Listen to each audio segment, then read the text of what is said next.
நம் ஆண்டவர் இயேசு கிறிஸ்துவின் நாமத்தினால் மகிழ்ச்சியும் சமாதானமும் நம் அனைவரோடும் இருப்பதாக. மத்தேயு 13:47-52 முடிய.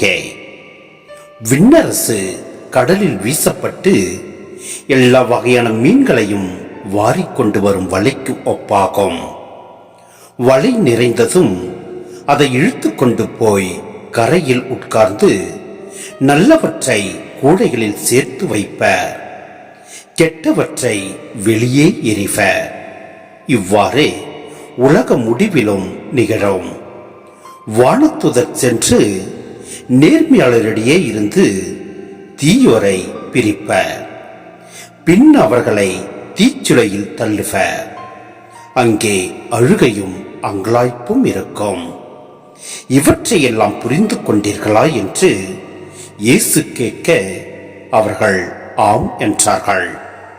பின்பு அவர், ஆகையால் விண்ணரசு பற்றி கற்றுக்கொண்ட எல்லா மறைநூல் அறிஞரும் தம் கருவூலத்திலிருந்து புதியவற்றையும் பழையவற்றையும் வெளிக்கொணரும் வீட்டு உரிமையாளரை போல் இருக்கின்றனர் என்று அவர்களிடம் கூறினார்.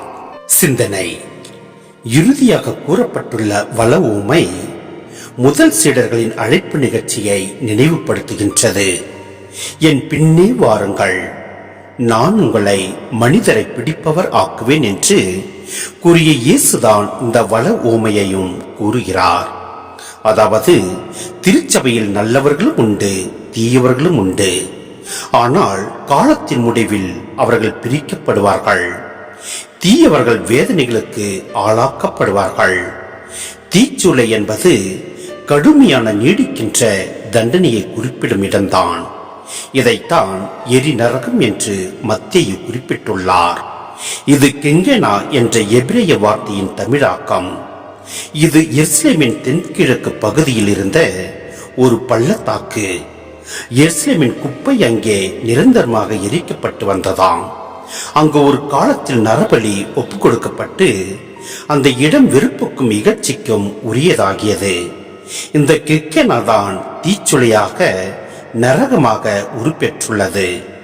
இயேசுக்குரிய விண்ணரசு ஊமைகளும் இவற்றை பற்றிய விளக்கங்களும் இவற்றை கேட்கும் மறைநூல் அறிஞருக்கும் ஒரு மாபெரும் அறிவு களஞ்சியம்தான். அவர்கள் ஏற்கனவே பெற்றிருந்த சட்ட அறிவுடன் இயேசுவின் விண்ணரசு ஊமைகள் அளிக்கும் போதனையை இணைக்கும் போது அது ஒப்பற்ற ஞானமாகவே இருக்கும், மக்களுக்கும் பயன் தருவதாக இருக்கும். எனவே நாம் ஒவ்வொருவரும் இறை வார்த்தையை கேட்டு அதன்படி நாம் செயல்படுவோம். எல்லாம் அல்ல இறைவன் நம்மை நிறைவாய் ஆசீர்வதிப்பார். ஆமென்.